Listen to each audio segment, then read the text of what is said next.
Spring scrimmage number 2 is in the books. I'll tell you what I saw. I was there for the whole thing, both offensively and defensively. And another Tennessee basketball player has entered the transfer portal. All that and more coming up here on your Monday Locked On Vols.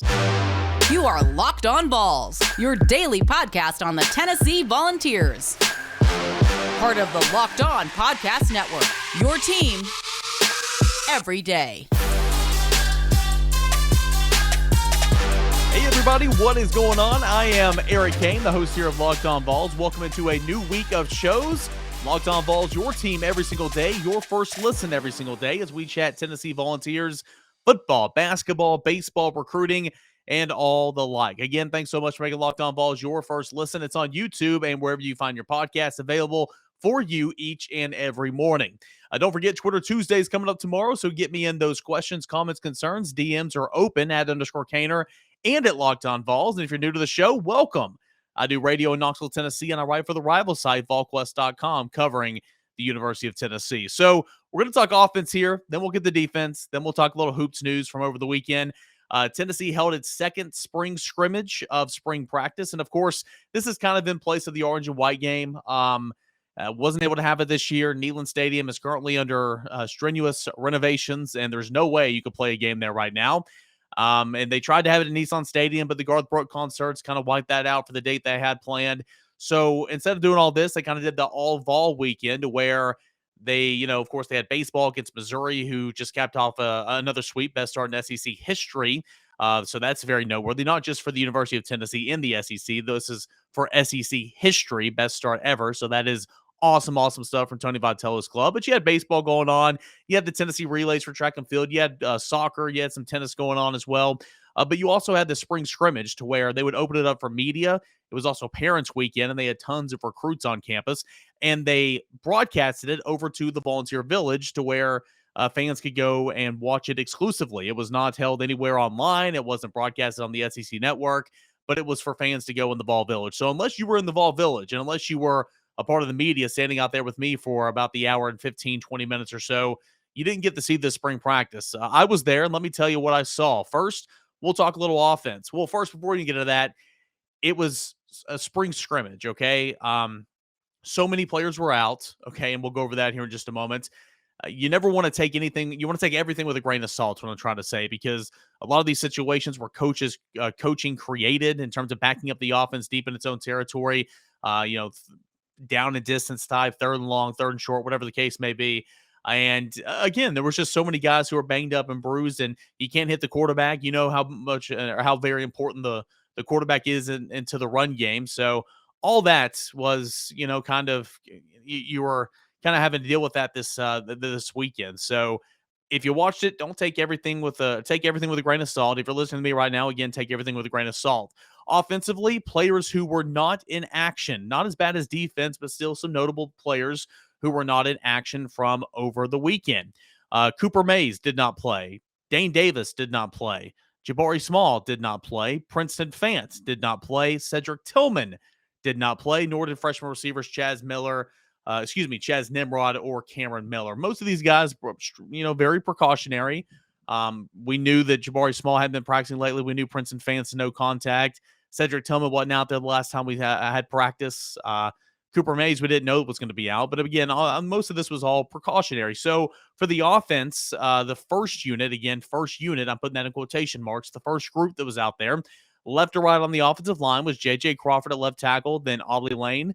Jerome Carvin was playing center, Javonte Spraggins, then Darnell Wright. Your tight end was Jacob Warren. Your wide receivers on the outside were Jimmy Holiday, Ramel Keaton. In the slot was Jalen Hyatt. Your running back was Jalen Wright. Darnell Wright is your right tackle. And your quarterback is Hendon Hooker. Jerome Carvin, when I initially went out there, I was like, this is spring. Why on earth would you ever have, Jerome Carvin playing center in spring? Like, why? Like, there's no point, right? I mean, it's spring practice. It's a chance to develop those young guys. If Cooper Mays is out, build young guys, build depth and all that. Sure, if you get in the fall and you have to play Jerome Carvin at center, I understand. But why in the spring scrimmage? Why do that? Well, for reasons I'll point out later, I know why. It's simply because they had to get some continuity. They had to get the ball snapped. And They had, I mean, it all starts at the center, right? So it proved as the scrimmage went on that it was a necessity to have Jerome Carvin playing center with Cooper Mays out. The second team, left to right on the offensive line, was Gerald Mincy, James Robinson, Parker Ball, Jackson Lampley, and R.J. Perry. The tight end was Solomon. The wide receivers were Jimmy Callaway and Jancic on the outside, and Merrill was your slot guy. The running back was Laneith Whitehead, and your quarterback was Joe Milton. The third team, left to right on the offensive line, was William Parker, Nick Edwards, Addison Nichols at center. And then you had, from the center off to the right was all freshmen. You had Addison Nichols playing center. You had Mo Clipper playing guard, and you had Brian Grant playing tackle. The running back was freshman Justin Williams-Thomas. The tight end was walk-on Brock Bauer, who was a big guy. The wide receivers were Caleb Webb and Grant Firking on the outside, Marquarius White, Squirrel White in the slot. And, of course, the players, rotated in and out. So a whole lot of freshmen on that third team here for the second spring scrimmage. That is not a depth chart per se. It's just kind of the groups they were running with in the spring scrimmage the other day. It was, I think the offense they had a 16-play drive to kick things off, the ones against the ones on defense, ones on offense. It ended with we'll say 10 yards or so. It was a rollout pass from Hendon Hooker to Jacob Warren for a touchdown. That looked pretty good. The second drive also scored. It was Joe Milton to Jack Jancic, who is the spring game MVP the last couple of years. That was for about 30 yards. And it was set up by a long run from Laneith Whitehead out of the backfield. That first drive, a couple of nice runs from Jalen Wright. I do want to make mention of that. Later in the scrimmage, Justin Williams-Thomas had a fumble, but I thought overall he looked pretty good. And Josh Heupel said as much after the scrimmage that Justin Williams-Thomas looked the best that he has all spring on Saturday. I thought Joe Milton looked pretty good on the day. Hendon Hooker played maybe 2 series stops, didn't play a whole lot. Josh Heupel said post-scrimmage that it was more about snap counts for those starters. That's why they didn't play an awful lot. But Hendon Hooker didn't play hardly at all. I think he played 2 series maybe. And Joe Milton got a lot of work. I thought he looked good. He dropped a really nice dime down the sideline to Ramel Keaton earlier in that scrimmage. Jimmy Callaway had the play of the game where they were backed up. The second team offense is backed up towards its own end zone, and they sent him in motion. They swung it out to him. And then he reversed his field and went all the way across field up the far sideline, juking a couple of guys, breaking some tackles, and scoring on, we'll call it about a 90-yard a 90-yard reception for a touchdown score. That was pretty neat. Thought Ramel Keaton played pretty well. Jalen Hyde had a few catches, but wasn't much of a factor, to be completely honest with you. So those were the highlights, per se, of the offense. Again, not a whole lot of reps. I thought Taven Jackson looked, poised. I thought he looked okay. He made some freshman mistakes. Don't get me wrong. As the third team got in, Addison Nichols really struggled to get the snap down. Keep in mind, again, Addison Nichols, he didn't snap a football before maybe 2 weeks ago, right? And now he's, having to play center, and he's got everything, inside the box. Everything's moving fast. The game hasn't slowed down for him yet, and he's struggling to snap the football. He had about 5, 6, maybe even more bad snaps the other day, one of which resulted in a safety. And it's very much a mental thing when you have bad snaps like that. So Addison Nichols had a rough day, but again, Josh Heupel post game said, "Hey, he's a freshman. He's going to be one of the great ones. Trust me, I have no issue with Addison Nichols." So that was a good sign to see there. But I thought the offensive line, past the first 2 drives of the day, really those first 2 units, I thought the offense struggled from there on out. We'll get into the turnovers here when we talk defense, because the defense actually had a pretty good day as the scrimmage went on. But, Hendon Hooker led a touchdown drive. Joe Milton led a touchdown drive. And then it was a lot of these young freshmen walk-ons getting a whole lot of reps and trying to show what they can do. So offensively, it was just kind of, there was a lot of players missing, and obviously not the pace that you want or anything, but players that stood out to me offensively was, let's see here. Offensively, where are my notes? Taven Jackson, I thought he looked okay. I thought the quarterbacks looked fine. Jimmy Callaway showed off his athletic ability. I thought the left tackles really didn't show me much to begin with, really at all.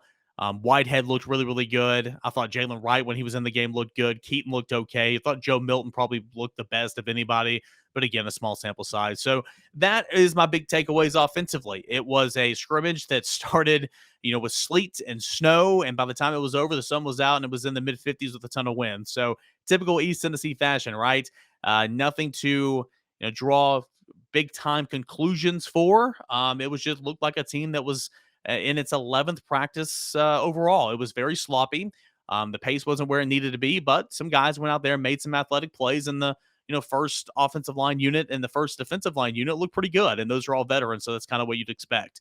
We'll discuss what the defense looked like. A big day for the defense as the scrimmage went on when Locked On Vols returns. But I want to remind you guys about the Built Bar. Have you tried the new Puffs? If you haven't, you're really missing out on one of the best tasting Built Bars that's out there. Puffs are the first ever protein-infused marshmallow, okay? They're fluffy. They're marshmallowy. They're not just a protein bar. They're a treat, and they're covered in 100% chocolate, just like every single Built Bar is right now. Puffs are a fan favorite, incredible flavors, yummy cinnamon, churro, coconut, marshmallow, banana cream pie. So good. These are my new favorites, and I think they can be yours as well. Every single Built Bar is covered in 100% chocolates, the Puffs included, and they've got 17 grams of protein, normally only about 130 calories, 4 grams of sugar, and 4 net carbs. You compare that to your normal average, candy bar. It's got 240 calories, so a good, safe alternative to a candy bar that gives you 17 grams of protein. Go to Built.com, and while you're there, use that promo code LOCK15, and you're going to get 15% off your order. Use promo code LOCK15 for 15% off. That's all at Built.com. Welcome back into your Monday edition of Locked On Vols. You can find this podcast every single day at Locked On Vols on Twitter and at _Cainer on Twitter. I'm Eric Cain, your host, and that's where you're going to throw in those DMs, your questions, your comments, your concerns on Tennessee football spring practice. It's going to wrap up later this week. Any more questions about the player personnel, who's looked good, who hasn't, all that type of stuff. Anything about recruiting. Nico Iamaleava was on campus this past weekend. 5-star wide receiver Carnell Tate. I spoke with him while he was leaving Knoxville. He was on campus. 4-star wide receiver Kyler Casper was on campus.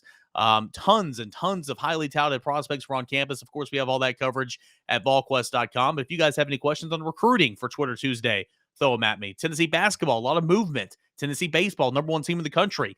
Anything you have for Twitter Tuesday, throw it in there, those DMs, at _Cainer and at Locked On Vols. And, of course, on Facebook as well, just search Cainer on air. So we talked about the offense in segment number 1. Again, it was fine. I mean, it didn't look incredible, right?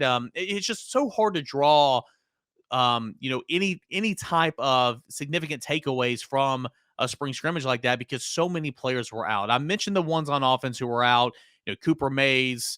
You had Dane Davis, Jabari Small, Princeton Fant, Cedric Tillman, Chaz Nimrod, Cameron Miller. Listen to on defense. We know about the defensive struggles right now, cornerback, because of the lack of bodies. But listen to this. Cornerbacks, these are players who did not play in the spring game. These guys I'm about to mention, these 4 I'm about to mention at the quarterback spot, haven't played all spring because of offseason injuries or something to the alike. Warren Burrell, Kamal Haddon, Brandon Turnage, Deshaun Rucker. We already knew those guys weren't playing. They did not play on Saturday. Defensive backs Christian Charles and Danico Slaughter, who moved from safety to cornerback to start the spring just for bodies. Those 2 guys are banged up. They didn't play on Saturday. Linebackers William Mohan didn't play on Saturday because, of course, he's missed all of spring. Juwan Mitchell is in a non-contact jersey, so he did not play. Again, 4 cornerbacks. Christian Charles, who was playing cornerback this spring, didn't play. Danico Slaughter didn't play. And then, of course, your 2 linebackers didn't have any contact all year, William Mohan, Apache, and Juwan Mitchell. All those guys did not play in this game. So what did that mean? Well, for the first group out there on defense, again, group, not starters, not a depth chart, play it loosely here. But the first group out there on Saturday, we'll start from the back and move forward. Because of all of the people out at cornerback, you literally had 1 scholarship cornerback playing today or Saturday, and that was Desmond Williams. The other one was a walk-on. I don't even know his first name. His last name is Wright. He was out there with the first group, but he is a walk-on. Your safeties, your 2 starting safeties were Jalen McCullough and Trayvon Flowers. Your starting star was Tamarion McDonald. I was struggling over his name there. I forgot his first name. Tamarion McDonald. Your linebackers were Jeremy Banks and Aaron Beasley. And then your front 4 on defense were Byron Young and Tyler Barron on the edge. You had Amari Thomas in the middle and Karat Garland, who's like a 7th-year senior by this point, right? Again, play the term loose here because, again, I wouldn't say that this is, your absolute depth chart, especially in the defensive secondary. Yeah, I don't think Tamari McDonald will start at star, even though he had a good scrimmage. Those are your two safeties most likely. Desmond Williams might start at cornerback, but certainly he's going to have about 5 other players who are going to be, pushing him for that starting role come the fall. Your second team on the defensive line, it was a combination of Byron Young, who had to play a little bit because they have no Leos right now.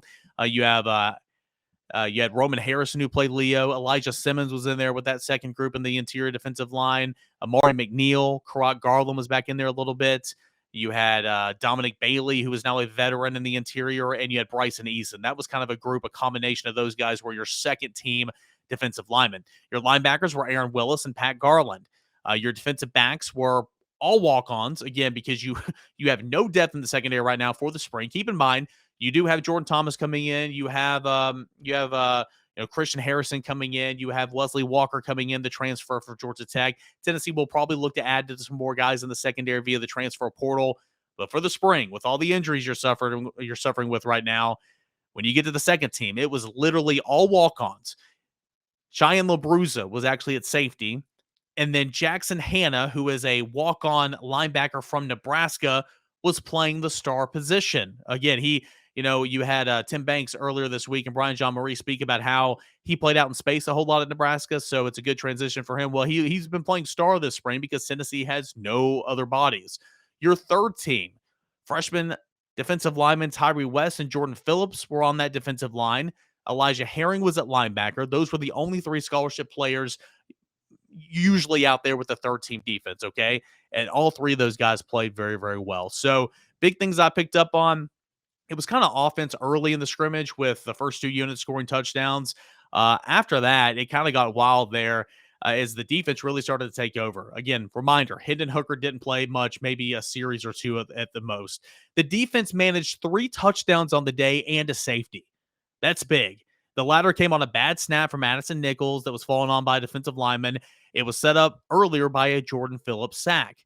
The defensive touchdowns were 2 pick sixes and scoop and scores. This is with the second and third team defense out there, okay? Justin Williams-Thomas, I mentioned that he fumbled earlier in the scrimmage. Amari Thomas picked it up and scooped it in for the touchdown, a scoop and score. Will Brooks, who was a walk-on safety, intercepted Navy Schuler and returned it for a touchdown. You had the final defensive score came off a Gaston Moore tip ball by Tyree West at the line of scrimmage, and it was picked off by Elijah Herring and taken to the end zone. Again, a lot of those were when the offense was backed up a little bit into its own territory. Just didn't have much breathing room, but still credit the defense for doing that. And again, it was a makeshift practice field. It was not even 100 yards at length. So the defense, those were really the big takeaways. There were some go-getters out there. The young guys played hard. They played well. This whole team played hard on Saturday. It just was nowhere near a finished product, and that is okay because, again, this is spring practice when you're out 6 or 7 of your defensive backs. You're out 1 of who I'm projecting to be a starting linebacker in Juwan Mitchell. The defensive line is still trying to find some players, but I do declare Tyree West is going to be a player. I think Tyree West, you are going to see Tyree West playing this fall for Tennessee. Now, will it be in a starting role? I doubt it. Takes a lot to be a starter for Rodney Gardner. Of course, he's not afraid to change up his starting front 4 all the time. I remember one of his first press conferences last year when he was added as an assistant coach. He said, the year we won the national championship at Auburn, of the 12 regular season games, I think I had 11 different combinations of starters on the defensive line. So, but still, Tyree West is going to be a player. I thought Jordan Phillips looked good as well. And Elijah Herring, I thought, really came on too. But a lot of those times they were going up against walk-ons. I thought the offensive line for Tennessee, the third group that was mainly freshmen on the right side, and of course, Addison Nichols at center, I thought those guys really, really struggled. And again, that is okay. Those guys are supposed to be seniors in high school right now. And at points in times, you're going up and trying to block some guys like Karat Garland and Elijah Simmons. Not every time, but at points in time. So it's okay. But a lot of these big plays came against guys that might not even be out there on Saturdays, but still credit the defense for going and making plays. Again, 3 touchdowns and a safety. Now that's impressive, right? Guys that stood out to me defensively, the safeties, but really it was Trayvon Flowers, who potentially could take a Theo Jackson-like step, a veteran coming back for another year, taking advantage of the COVID year. Can he study off the field, and can that translate on the field? Well, in the scrimmage on Saturday, he was calling some plays out before they happened, specifically on screen passes. He would call it out saying screen, screen, screen. Tamari McDonald will come up from that star player, beat the block, and make a tackle in the backfield for a TFL. Tamari McDonald made 2 plays like that. And so I would say Trayvon Flowers and Tamari McDonald both stood out in the defensive secondary. You had Elijah Herring, who I mentioned, that stood out. I think Tyree West stood out. So those were kind of my bigger takeaways defensively. Again, it was a scrimmage. There were music going on. There were about 70 prospects. It was family day. The parents of the players of the football team were there watching it in. It was sleeting. It was snowing. The wind was howling. The sun came out. It was wild. It was a wild time. So again, don't take everything I say to the grave here. So those were my biggest observations, if you want to call them that, offensively and defensively. I sat there, I watched the whole thing, and those were my bigger takeaways. Tennessee will have 3 practices this week, and then that's it. Spring practice 2022 is over with, and then you'll start to see that wave of the transfer portal, and then the players get back into the offseason strength and conditioning, and then look forward to fall camp. So those were my biggest takeaways from spring scrimmage number 2 for the University of Tennessee Volunteers. BetOnline, your number one source for all your betting, sports information, all that and more. It's on the website at betonline.net. Find all the latest sports developments, league reviews, news, including this year's basketball playoffs, the start of Major League Baseball season, and a whole lot more. BetOnline is your continued source for all your sports wagering information, from live betting to playoffs, esports, and a whole lot more. Head on over to the website today or use that mobile device. Learn about all the latest trends in the action. Get in your future bets for who's going to take home the pennant for the American League and the National League, and who's going to take home the MVP for both the NL and the AL, and of course, your World Series champion. Those future picks are presented at betonline.net right now. Betonline.net, it is where the game starts, and we'll talk Brandon Huntley-Hatfield to the transfer portal when Locked On Vols returns. Just a couple of minutes left here on this Monday edition of Locked On Vols. Guys, thanks so much for hanging out with me. I say it all the time, but I really, really do appreciate it. It's hopefully it's a good start to your day each and every day. And of course, hopefully it is your first listen, available on YouTube and wherever you get your podcast. So it's been a busy offseason so far for college basketball, specifically for the University of Tennessee. And that's the era of the transfer portal. That's not too much of a shock, right? Tennessee had some movements on Sunday when Brandon Huntley-Hatfield announced that he will enter his name in the transfer portal. This is from Brandon Huntley-Hatfield Sunday afternoon. Jeremiah 29:11 says, "For I know the plans I have for you, declares the Lord, plans to prosper you and not harm you, plans to give you hope and a future. It has truly been a blessing and an honor to have played for my home state and Vol Nation. To the fans, you are awesome. I would like to thank you for welcoming me with open arms. Thank you to my teammates, coaching staff, administration, and the University of Tennessee. After much thoughts and prayer, I've decided to enter my name in the transfer portal. I look forward to this next chapter. Thank you, Vol Nation." To out Brandon Huntley-Hatfield. Okay, so this was not a shock. I mean, we thought this is a name that we pegged way early on to maybe pay attention to just a little bit.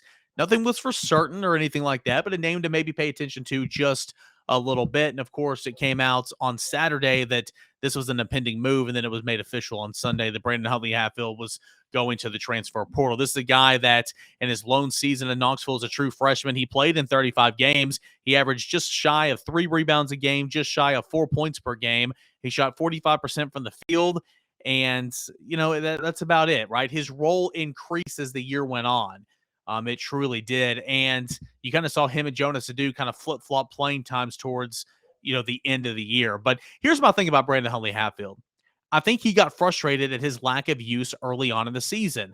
There were times when John Fulkerson was just not there. There was times when Uros Plashes before he arrived and then quickly after he departed, meaning his little rise to fame there for about a 2.5, 3-week stretch early in SEC play.